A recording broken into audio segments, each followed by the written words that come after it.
Graças e paz, abençoados. Voltando aqui com o tema O Reino de Deus, parte 2.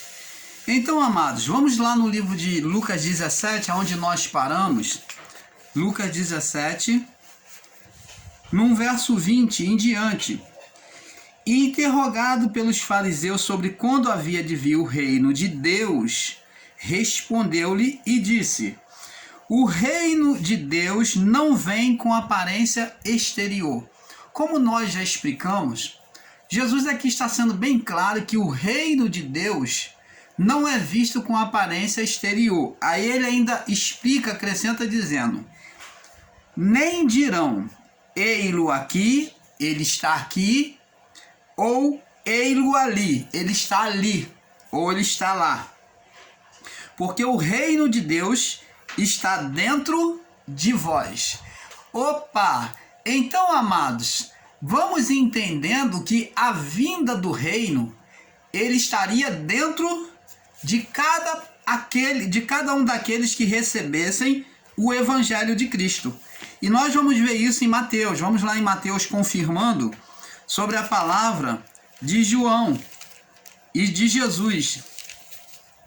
Diz aqui, ó,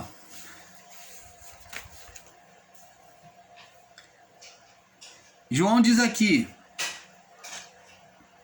e naqueles dias, Mateus 3, verso 1, do 1 ao 2. Naqueles dias apareceu João Batista pregando no deserto da Judéia e dizendo: arrependei-vos. Então ele vem pregar o arrependimento.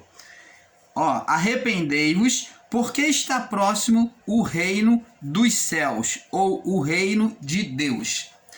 Por que João Batista apareceu pregando o reino de Deus, irmão Paulo? É isso que o canal Luzes da Graça vem explicar para que você tenha um perfeito entendimento do que é o reino de Deus.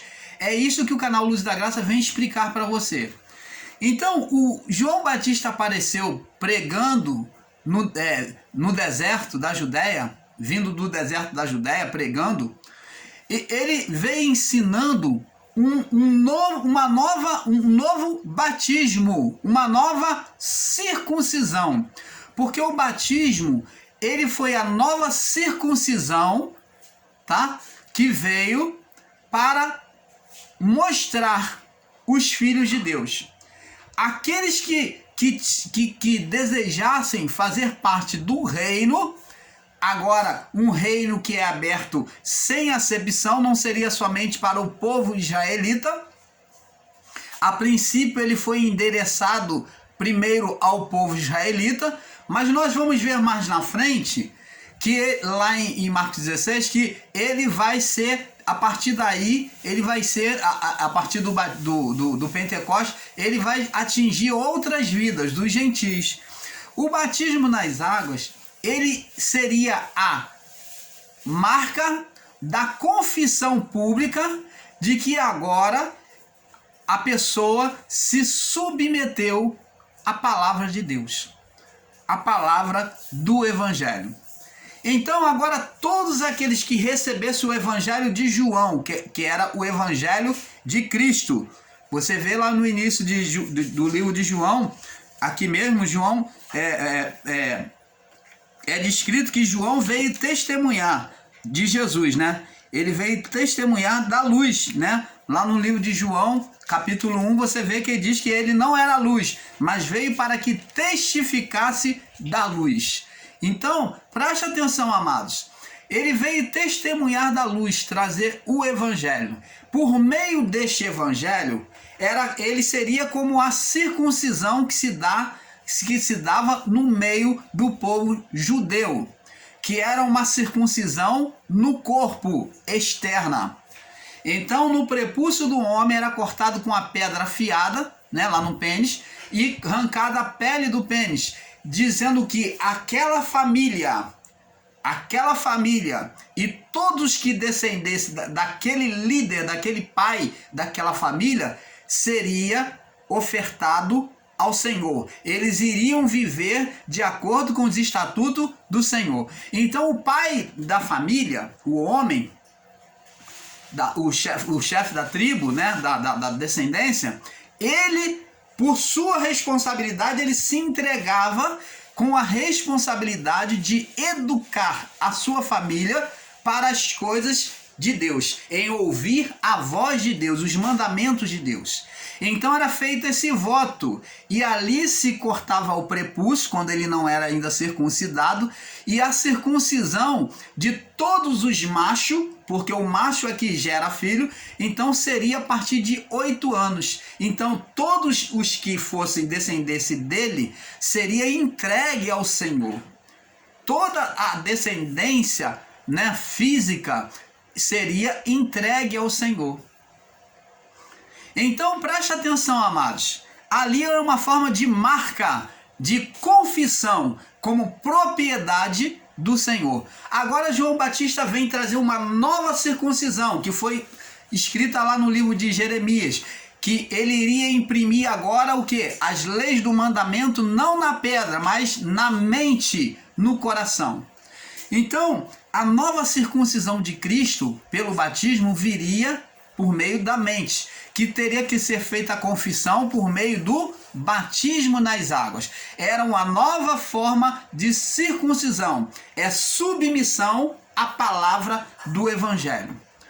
Então, quando alguém se submetia à palavra do Evangelho e dizia, eu creio no Evangelho de Cristo, confessava de todo o coração, ela tinha que se deixar ser levada ao batismo, para então ela vir sobre ela, né, que viria sobre ela o Espírito Santo.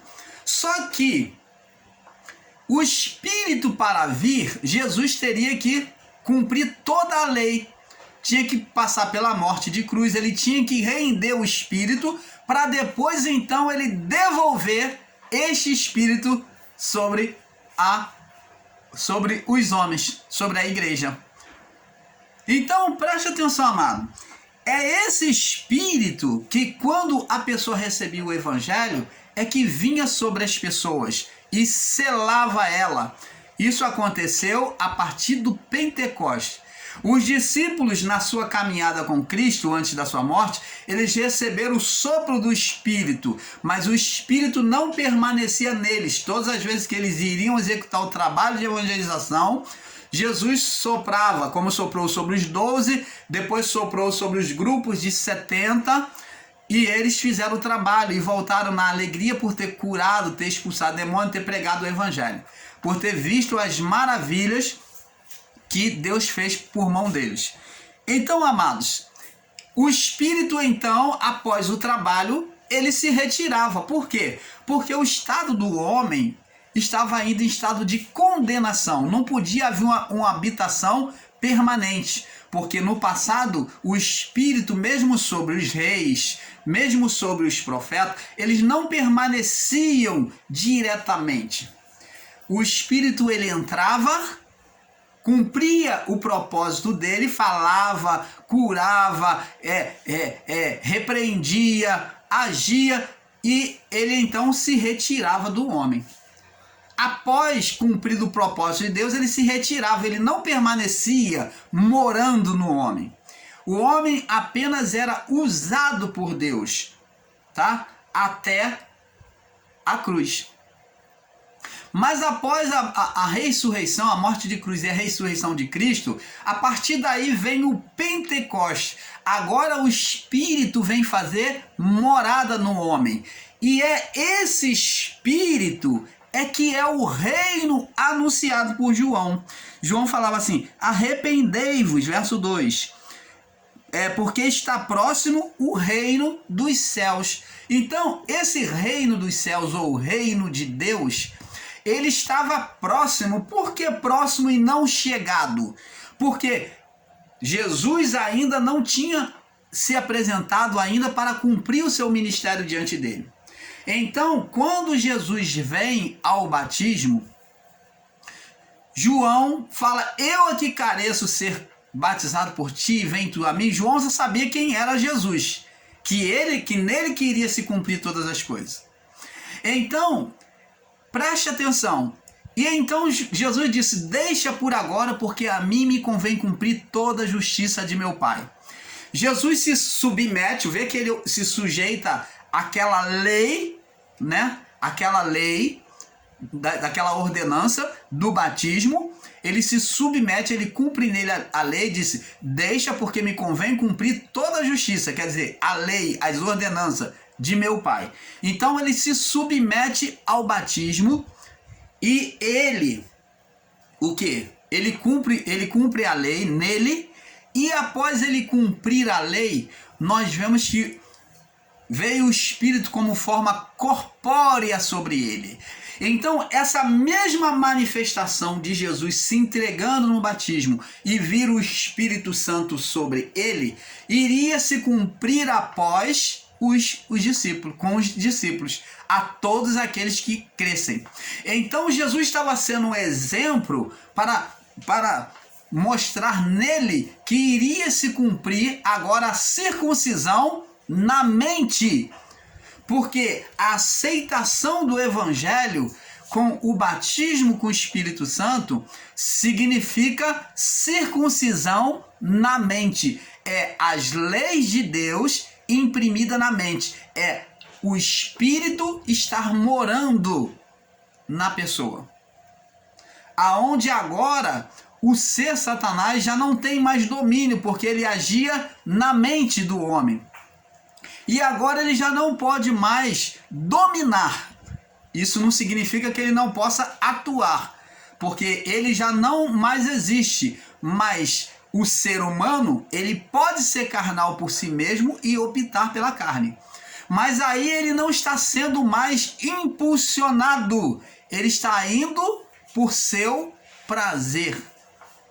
Por seu prazer natural da carne.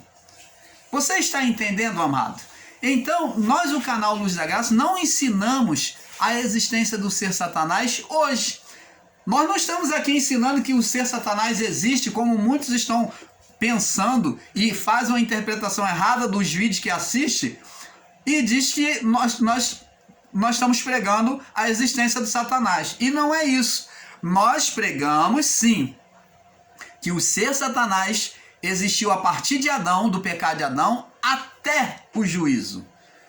A partir disto, ele não existe mais. O que existe então, irmão Paulo? O que são esses espíritos? São apenas o quê? Consequências, manifestações de atos carnais, ou de carnalidade, malignidade da carne. Isso produz demônios, espíritos malignos. Porque a carnalidade faz oposição contra a natureza de Deus que está em nós. E quando isto acontece, ela produz demônios. Como aconteceu com Saul.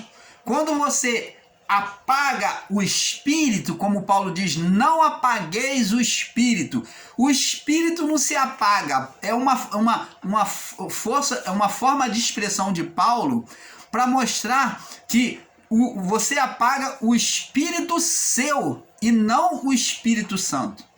Você apaga a luz de Deus que acende o seu espírito. Então, quando você diz, não, Paulo disse, não apagueis o espírito, ele está dizendo que você está impedindo a ação de Deus em você. A ação de Deus no seu espírito. Então, é como se você estivesse apagando o espírito. Então, amados, nós vemos aqui que o reino de Deus não é visto com a aparência dos olhos. Reino de Deus não é materialismo.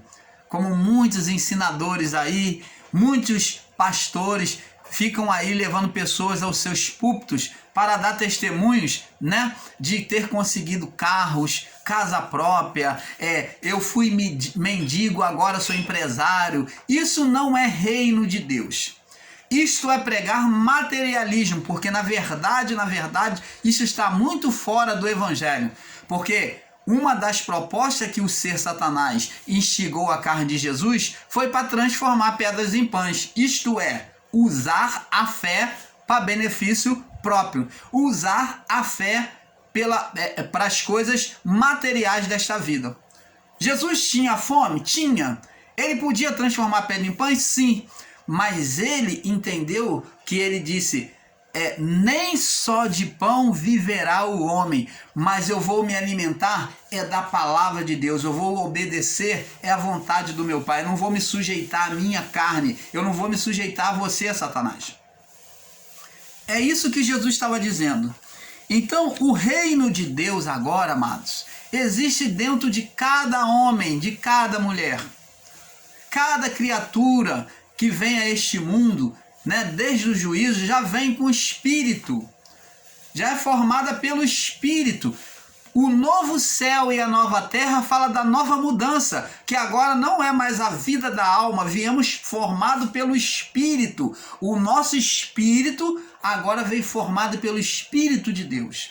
A vida do corpo é vida pelo Espírito e não pela alma, porque é o Espírito que vivifica.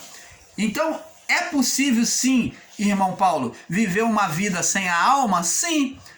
Você até pode considerar a vida do corpo como uma alma, mas não podemos ensinar a vida da alma nos ensinos. Por quê? Porque esta alma, ela foi condenada no juízo. Por isso que a palavra dizia, a alma que pecar, esta morrerá. Então ela iria morrer, está falando da ligação dela com o Espírito. De qualquer forma, a alma, as lembranças, as faculdades mentais da vida do corpo seria tirado. Mas o Espírito é que iria permanecer em nós. O Espírito é que viveria para Deus. Então, amados, vamos continuar aqui. Como vimos, amados, o reino de Deus não é físico, nem apoiado nas coisas materiais, mas ele seria invisível, o poder de Deus, onde a sua manifestação glorificaria o Senhor. Então o reino de Deus não é testemunho de carro, casa própria, porque isso apenas são manifestação da fé. E a fé, ela pode ter manifestação positiva ou negativa. A fé é um dom divino, da natureza divina de Deus em nós, aonde nós cremos tanto no bem quanto no mal. Existem pessoas que não estão dentro do evangelho, mas elas creem na feitiçaria, elas creem na idolatria, e elas também vê sinais lá. E aí, o que você vai falar? Na feitiçaria, as pessoas vê sinais, elas clamam lá as entidades dela e elas vê sinais. Ela acredita no Deus dela lá, da feitiçaria, ela acredita no Deus da idolatria, e eles, segundo aquilo que elas pedem, elas são atendidas, eles respondem. Mas e aí, você vai questionar a fé? Como você explica isso? Porque a fé, ela move os céus. E como o canal Luz da Graça ensinou aqui, muitas das vezes, amados irmãos, Deus não leva em conta o nosso tempo, a nossa ignorância. O tempo da nossa ignorância. Então, quantos no Evangelho está retratado aqui que estavam em estado de condenação, como já ensinamos a mulher cananeia, de um povo idólatra, um povo inimigo do povo de Israel, chegou diante de Jesus, exerceu a fé, alcançou o milagre. A mulher que estava condenada pela lei do fluxo sanguíneo, chegou diante de Jesus não podendo tocar, tocou e foi curada. A mulher adúltera, que foi pega em flagrante de adultério, ela recebeu a salvação. Ela foi salva. Então temos vários exemplos. Temos lá o soldado romano, o chefe do soldado romano, que era inimigo do povo judeu, que esporeava o povo judeu. No entanto, seu servo doente, ele foi lá, pediu Jesus, mas ele tinha fé. E aí? Ele tocou no reino. E aí, ele tocou no reino, como Jesus falou da mulher que tinha o fluxo. Senti, alguém me tocou, porque eu senti que saiu. Ele não está dizendo que ele concedeu virtude, está dizendo que saiu dele virtude. Então, com uma fé no novo ministério de Deus, que é o ministério do Espírito, do reino de Deus, aonde existir uma fé, Deus estaria se manifestando. E isso aconteceu a partir do juízo. Aonde existir uma fé, Deus estará se manifestando. Por isso é que temos que entender a palavra e exercer o nosso direito como cristão. Exercendo a nossa fé, nos beneficiando pela nossa fé. Você vê muitas instituições religiosas e em todas elas você vê testemunhos de milagres, de atuações divinas, de Deus operando. E em todas elas, independente da religião, mas Deus se manifesta. Deus, mesmo diante da lei, naquele estado de condenação, lá no tanque de Betesda vinha povos de tudo que é canto, enfermos, condenados ali, leprosos, gente sobre a condenação da lei, condenação de pecado da lei, leproso, coxos, todos os rejeitados, os mulambentos, considerados mulambentos naquele período, que era um povo totalmente desprezado por aqueles religiosos, estavam lá no tanque. E o anjo, vindo da parte de Deus, exercia misericórdia, curando o povo, a cada um ao seu tempo. O primeiro que tocasse na água após o movimento era curado. E Jesus chegou lá e encontrou um coxo que não podia andar. E ele acelerou a cura daquele coxo. Você está entendendo, amado? Misericórdia, amor de Deus. Você consegue imaginar um Deus de acepção aonde ele só iria abençoar o religioso ou o cristão e esquecer dos outros povos de outras religiões? Você consegue imaginar um Deus que faz acepção e fala: não, você é maometano, você não tem nada a ver comigo, você segue a Maomé, então não vou te abençoar. Você acha que Deus não exerce misericórdia como exerceu no passado e até no seu ministério diante de pessoas de vários estádios, pessoas em pecado, como aquele paralítico que foram baixados do telhado com cordas no esquife lá diante dele, e Jesus, pela fé daqueles homens, olhou aquele paralítico e disse: você está em pecado, mas perdoado te são os teus pecados. Depois ele disse: agora levanta e anda, toma o teu leito e anda. Ora, amados, a palavra do Pai é bem clara. Deus não faz acepção de pessoas. Ele não veio condenar, mas ele veio tirar do estado de condenação. Isto que é a manifestação do reino de Deus, que o canal Luzes da Graça vem anunciar para você. Então, amados e abençoados, Deus ele opera por meio da fé. Agora, a fé não demonstra uma fidelidade para com Deus. A manifestação da fé, que são os milagres, os sinais, não demonstra que você vive o reino de Deus. Demonstra que você, por meio da fé, tocou. Deus exerceu misericórdia, você tocou por meio da fé. Existe aquele que hoje toca no reino, mas existe aqueles que vivem como filhos no reino. Então, a pergunta é: qual dos dois você vai querer ser? O filho ou o servo? O filho ou o escravo que fica do lado de fora? O filho ou o servo que não fica perante o seu senhor o tempo todo? Ele só serve e vai embora. Eu prefiro ser filho, viver como filho. E para se viver como filho, o filho teme ao seu senhor, ao seu pai. Ele tem amor ao seu pai. E ele vive constantemente na presença do seu pai. Ele vive em obediência. E viver em obediência é ter o reino dos céus aberto. É ter a manifestação do Espírito de Deus pronta para você.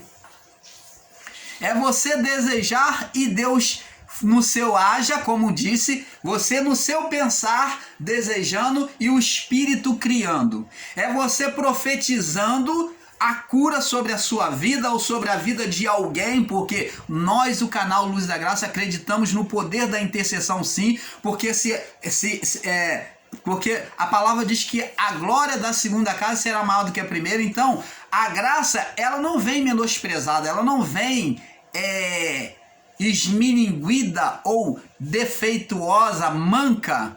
Não, ela não vem atrofiada, esta é a palavra certa. Ela não vem atrofiada, pelo contrário, ela se estende, diz que aonde abundou o pecado, vê que no período do pecado, da condenação, Elias, Eliseu, Josué, Gideão, todos esses homens, Davi, e assim vai, fizeram sinais miraculosos.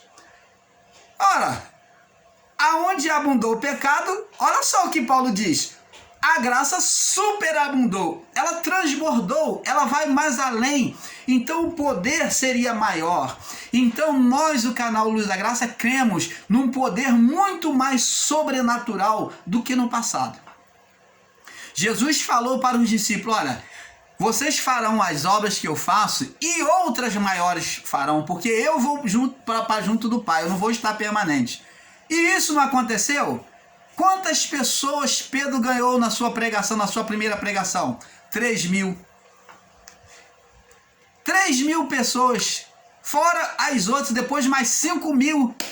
Então, os discípulos, tanto Pedro quanto Paulo, quanto os discípulos, ganharam muito mais pessoas na pregação do Evangelho do que o próprio Jesus. Por quê? Porque Jesus não estava presente.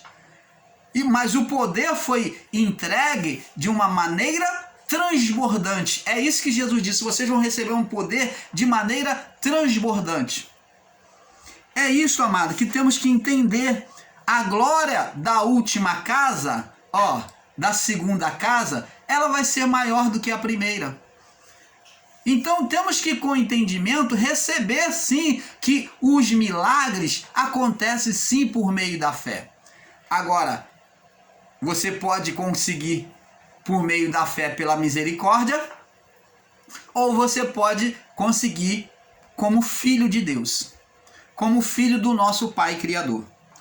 Então, amados, o reino de Deus estaria dentro de nós e invisível, que é o Espírito Santo.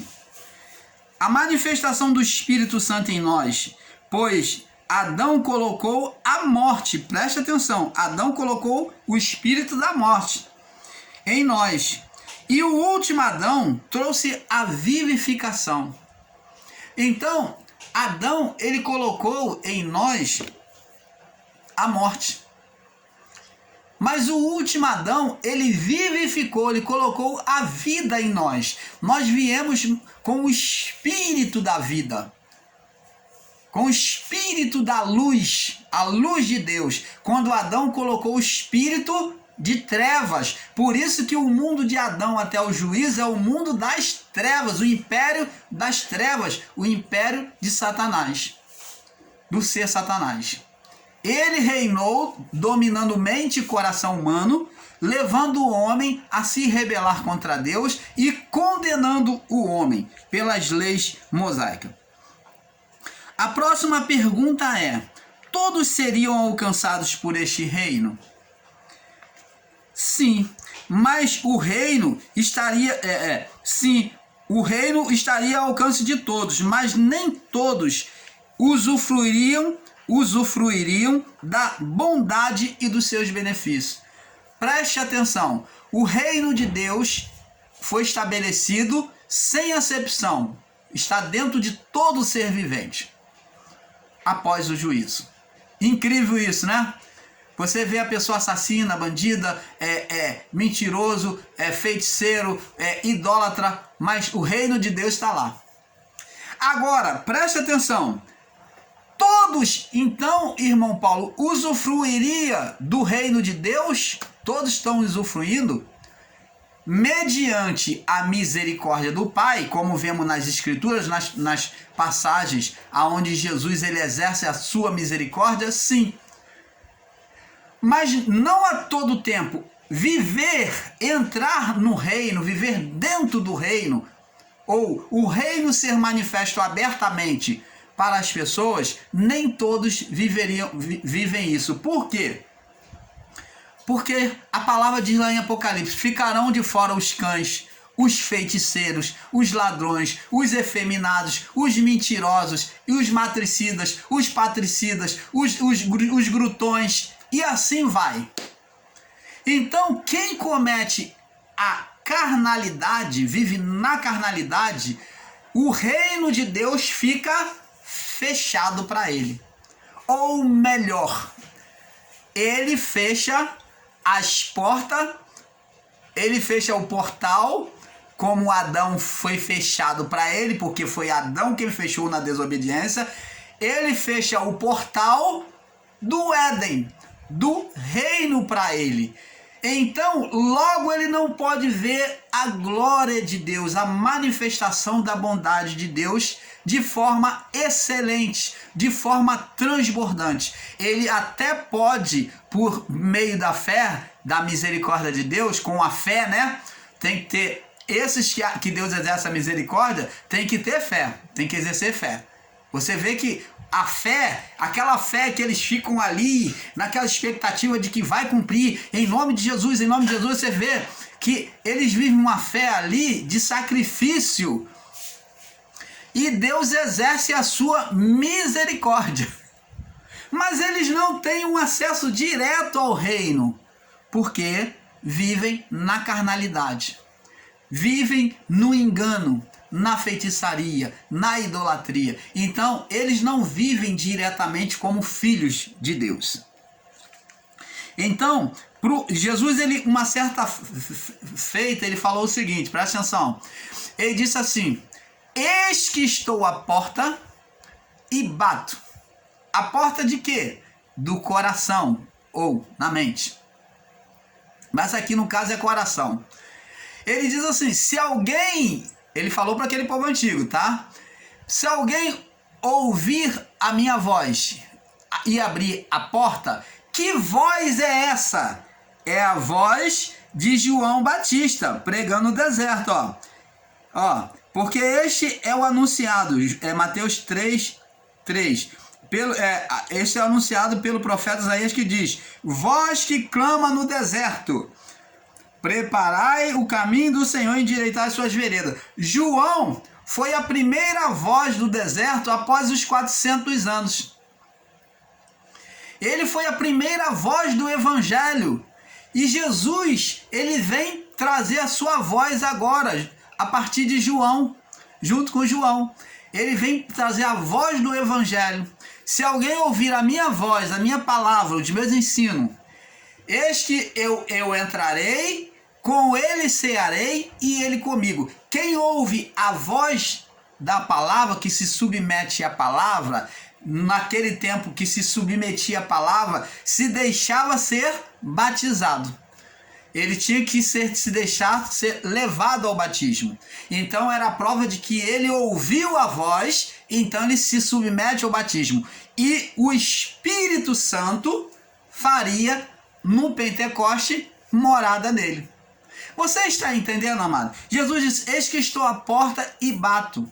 Se alguém ouvir a minha voz, a minha palavra, o meu evangelho, e abrir a porta do coração, eu vou entrar. Fala de intimidade, de ser íntimo, ser familiar, né?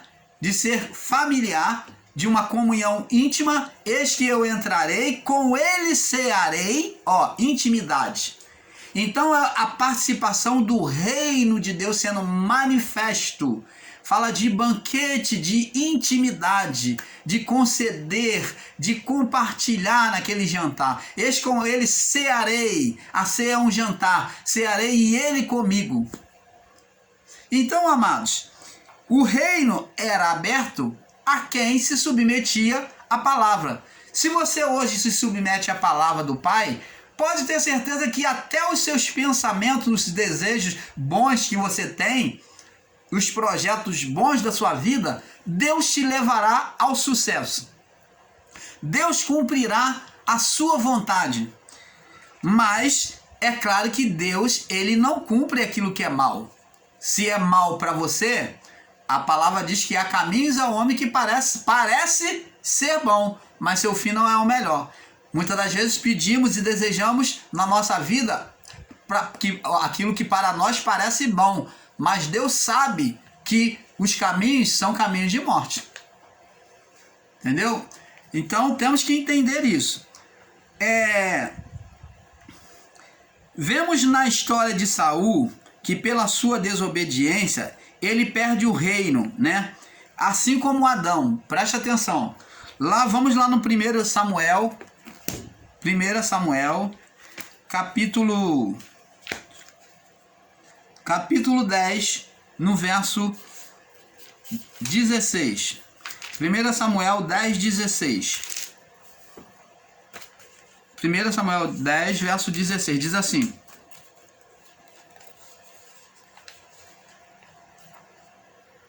é 1 Samuel, acho que é 2 Samuel, deixa eu ver aqui. Como sempre, o irmão Paulo às vezes marca a referência errada.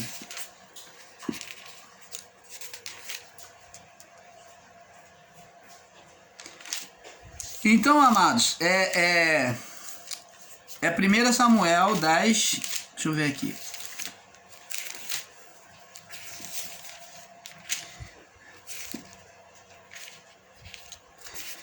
Então, que é 1 Samuel 15, 15, 10. É 15, 10. É 15, 10. Diz assim. Diz assim: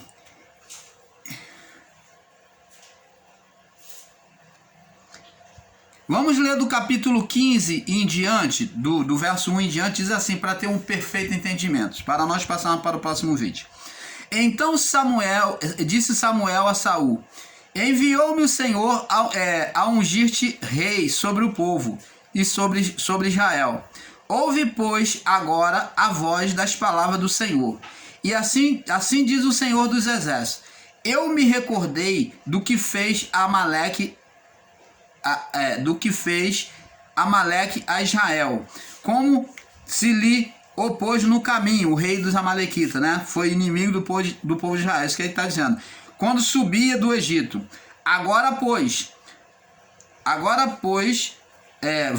vai, pois, agora e fere Amaleque e destrói totalmente a tudo que tiver. Não lhe perdoe. Mandou destruir tudo. Não lhe perdoe. Tudo, tanto ele quanto tudo que ele tivesse. Porém, matarás desde homem até mulher. Vai matar todo mundo. Desde os meninos até os de peito. Então, até as criancinhas, você vai matar. Vai extinguir toda aquela geração ali de Amaleque. Desde os bois até as ovelhas, desde os camelos até os jumentos. Então não poupa nada, nem vida animal. Que Saul convocou o povo e os contou em Telaim 200.000 homens de pé e 200.000 homens de Judá. Chegando, pois, Saul à cidade de Amaleque, pôs emboscada no vale. Disse Saul aos queneus: ide-vos, retirai-vos e saí do meio dos amalequitas, para que não vos destrua totalmente com eles, porque vós usaste de misericórdia com todos os filhos de Israel, quando subiram do Egito. Assim os queneus se retiraram do meio do povo amalequita. Era um povo que vivia próximo ao povo amalequita, ali junto à cidade dos amalequitas. Eram os queneus, tá? Os queneus. Então, como eles não se colocaram contra Israel, então Saul poupou. Até aqui Saul agiu corretamente. No verso 7, então feriu Saul os amalequitas desde Avilá até a chegada de Sur, e que está de frente do Egito. Tomou vivo Agagui, rei dos amalequitas, porém a todo o povo destruiu a fio da espada. Saul e o povo pouparam Agagui e o melhor das ovelhas e das vacas. Já errou, porque tinha que destruir tanto o rei como todos os animais, tudo. E da segunda ordem, e os cordeiros, e o melhor que havia, e não quiseram destruir totalmente, porém, toda a coisa vil, tudo que não tinha valor e desprezível, destruíram totalmente. Então ele se colocou de olho nos despojos, nas riquezas dos amalequitas, nos reis, nas mulheres bonitas. Então ele trouxe para ser escrava dele. Então veio a palavra do Senhor, verso 10, do Senhor a Samuel dizendo: arrependo-me de haver posto Saul como rei, porquanto deixou de me seguir e não cumpriu as minhas palavras. Então Samuel se contristou e toda a noite clamou ao Senhor. Então presta atenção, amados e abençoados, esta mesma atitude de Saul foi a atitude de Adão, de não ouvir a voz de Deus, não atentar para a voz de Deus e fazer o que é o seu bel prazer, a vontade da sua própria carne, do seu próprio pensamento. Então, amados, e essa oposição que Saul fez vem gerar nele espíritos malignos, aonde ele perde o seu governo, ele cria um ser espiritual, passa a viver sob o domínio da carne. Então, abençoados, vamos agora em 1 Samuel, capítulo 13, no verso 14. Ainda falando de Saul. 13, 14. Diz assim: agora não subsistirá o teu reino. Está falando de reinado humano. Preste atenção, amados. Existem ensinadores em graça que eu não sei qual é a confusão na sua mente, no seu coração, que não admite o reino do ser Satanás sobre a vida da carne, sobre a vida humana, de Adão até o juízo, de qualquer forma. E nós vemos que aqui um ser espiritual passou a dominar sobre a mente humana, levando o homem a se voltar contra Deus. Agora, pois, não subsistirá o teu reino, e já tem buscado o Senhor para si um homem segundo o coração, e já lhe tem ordenado o Senhor, que não seja capitão sobre o seu povo, porquanto não guardaste o que o Senhor te ordenou. Assim como Saul, Adão perdeu o seu reinado. Ele entregou o seu governo a outro. Vamos ver quem é esse outro que ele entregou. Vamos lá, Lucas, capítulo 4. Vamos prosseguindo. Lucas, capítulo 4, para nós passarmos para o próximo vídeo. No verso 5 em diante. E o diabo levou um monte muito alto e mostrou-lhe no momento de tempo todos os reinos. É alguém que tem reino e vem oferecer a Jesus. Todos os reinos do mundo. E ele confessou: dar-te-ei a ti todo este poder, todos esses reinos, essa glória, porque a mim me foi entregue. Quem entregou a ele? Adão. Foi entregue o reino humano ao ser Satanás. Então aqui o reino da carne, que era por onde o ser espiritual Satanás reinava, dominava, ele reinava por meio das faculdades do homem, dominando o homem, levando o homem a fazer aquilo que ele queria. Era a forma de reinado dele. Por isso é que aqui Paulo descreveu em Hebreus capítulo 2, no verso 14, diz assim, ó: visto que os filhos participam da carne e do sangue, como os filhos participam da carne e do sangue, falando da natureza humana, também ele participou, Cristo, das mesmas coisas, para que pela morte aniquilasse o que tinha, aquele que tinha o império da morte, isto é, o diabo, aquele que reinava sobre a carne, o ser Satanás. Esse termo diabo aqui está se referindo ao ser Satanás, que reinava sobre a carne. Você está entendendo, amado? Vamos passar para o próximo vídeo, para a parte 3, porque é um pouco aqui, um pouco ali. Fique na paz.